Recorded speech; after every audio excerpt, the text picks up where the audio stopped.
Good morning. Um, Before we begin, I just wanted to start by saying, for those of you playing Newson's reindeer games, this would be the part when this is put together, when conversations come about. This will be the part of the conversation where you're going to want some kind of color code system. Like I've been practicing with red light, yellow light, green light, like people who I can have conversations with that are open to this. More cautionary yellow light or red lights, like and giving actually people the opportunity to say I don't want to hear any more of this, because again what I'm finding in my out in the field research is that these are conversations that are very difficult, and people really don't want to hear it. So I don't want to give a warning because that's kind of a paradox in and of itself. But what I'm trying to say is, yeah, right. If you're familiar with the Matrix, that would be like the blue pill, red pill. In all seriousness, you want to take the blue pill. You know, thanks for joining. Hope you have a nice day. And for those of you who take the red pill, we're going to get into a little bit more details over the stuff that we've been discussing. So anyway, and so another little test besides maybe the color code system is I came up with, well, I didn't, I came up with one. It's not a joke, but it's supposed to come across as a joke. So how many philosophers, I don't need the card, how many philosophers does it take to screw in a light bulb? Define light bulb. Those of you who get it, all aboard. And there's nothing to get. So I came up with this one the other day. I thought this is a good iSchool test, which is a response to someone who says ignorance is bliss. Define bliss.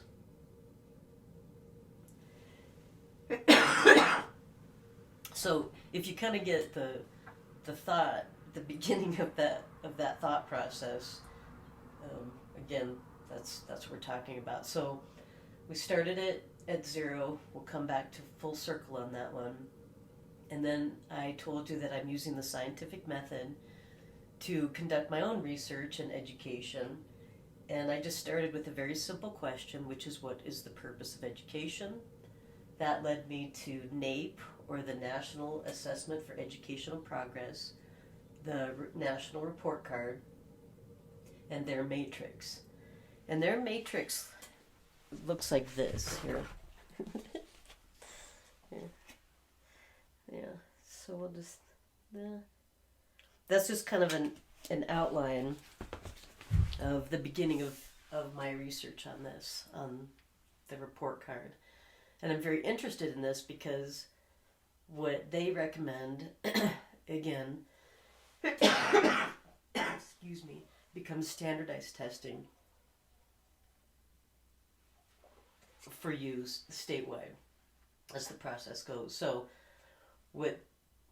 maybe I need to back up a little bit. What I found as a contradiction is when I'm talking to students like you,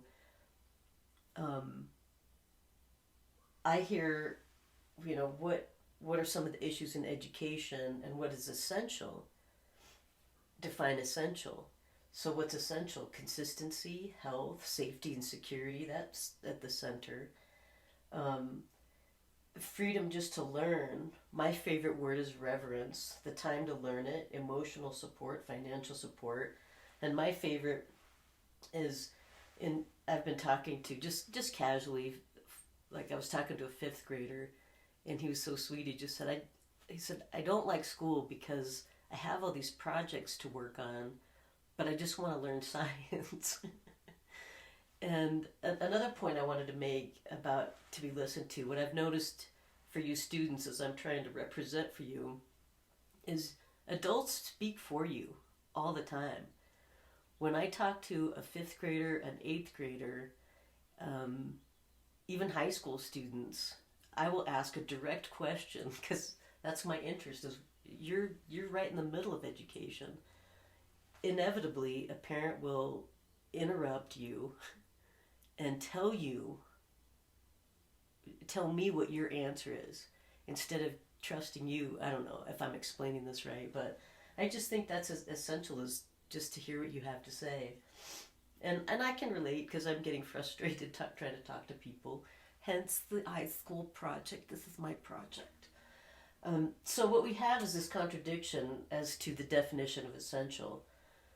The NAEP will say procedures, properties, texts, building narratives, statistic analysis, geometry, measurement. Those are all some of the vocabulary that I've been looking up in the assessments. So, what's essential? Going back to our definition of priority, what's the fact or condition? What are you doing right now? Not what we talk about, but what you're actually doing. Yeah, what is your qualitative condition? Are you sitting in a desk? If I assume if you're an adult watching this, what is your condition right now? Not what you want to be, not what you think is going to happen later. Anyway, so that's the priority and the order of your priority. Or is it quantitative?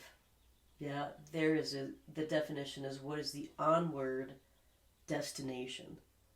So if your day right now is completely being essentially established by the NAEP through some steps and procedures, so which is it? Is it either or? It's either you're going to have these health and safety issues going on as a priority in your life, or you're going to be run by matrices that are kind of dominating your life via testing. And with what destination? And are you given a direct answer to that? Yes, yes? How are we doing? We're just at step 2. I've got a ways to go.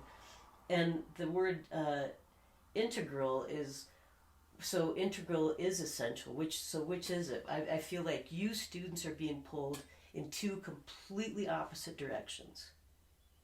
You're being told on the one hand what your essential needs are, and then here's what I'm hearing from you more, but yet I see the fact is your quality of life is dictated more by testing. So your time and what you think about and what we talk about is, in my mind, being dominated by this.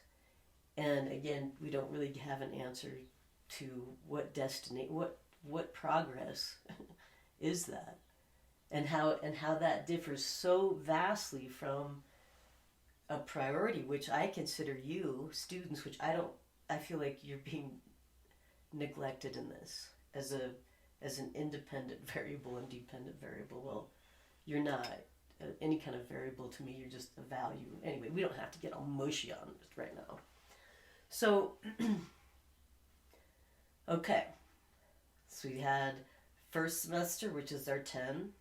We're put that aside for now. Just put that in little parentheses. We start at 0 again, maybe a little out there for now. But just think about where you would want to begin again.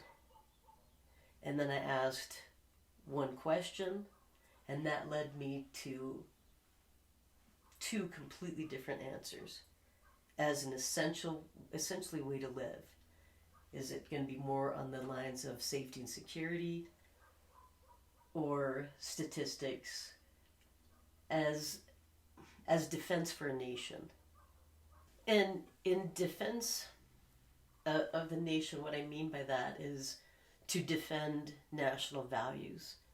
So define national values, or what are the values that you believe are essential.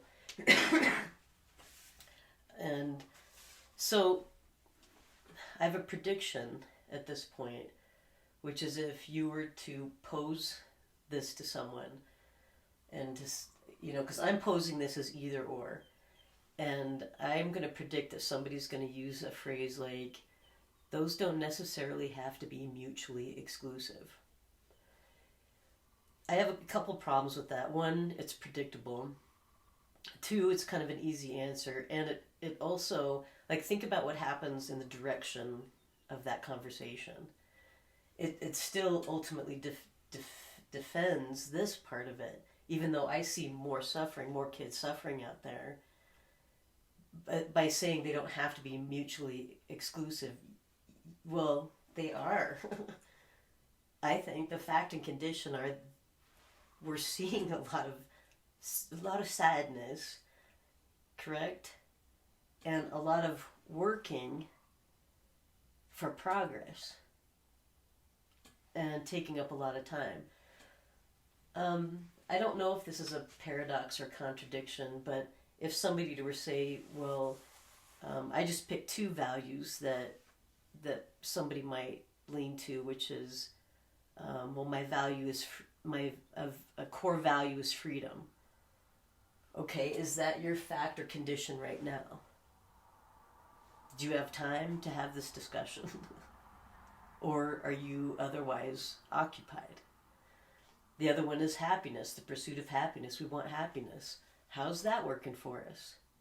And is that a paradox? Because as soon as you pose the question, are you happy? You cease to be so. Wait for it. Does that make sense? All right. So on the NAEP website, I looked at they answered my question and they said how to improve education.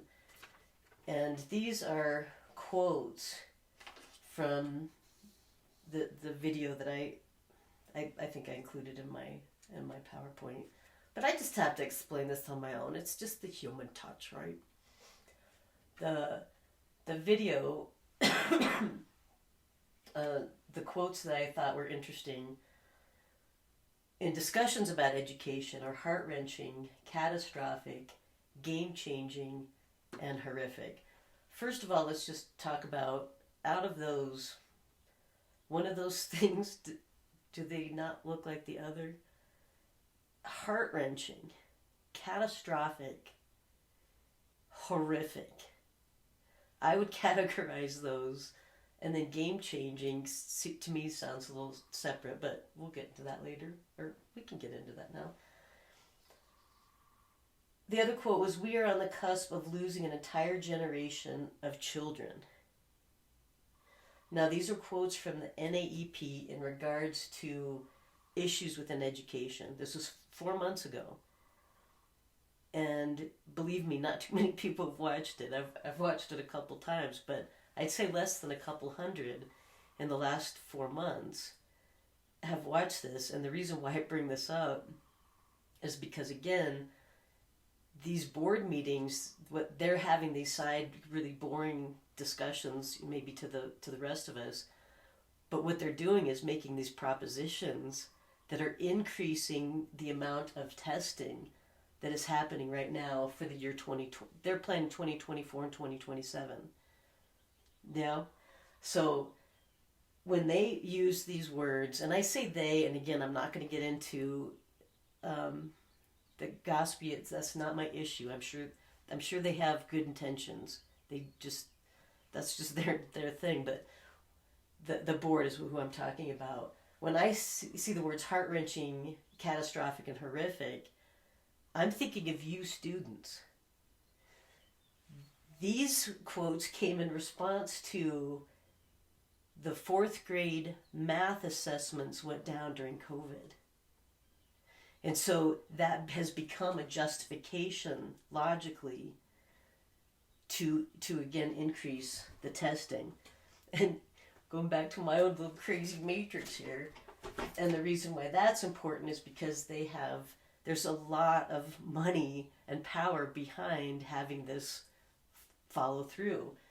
So again, you have the NAEP, which is the Department of Education, as well as huge corporations that have a vested economic, and so we're looking at economic and political interest in your education. They have all the backing here. Yes, yes? I think that's a contradiction. So again, when we talk about defining stuff and people make fun of philosophers for breaking down stuff and really being philosophical, what I think is heart-wrenching, catastrophic, and horrific is what's happening to you students, because I think that you're the real victims in this. And part of my project and what I'm trying to attempt to do ultimately is to empower you, because I see this as the interest that these people have is for you to become dependent on them. If you don't have time to think about what's going on in your life, nor do you have the language to define it and to describe it, and nobody's listening to you, like, this is going to continue. And what's being lost is I think, essentially you. I don't know, did I get too sidetracked there? What I'm coming down to is our time and our conversations are kind of being dominated and structured again.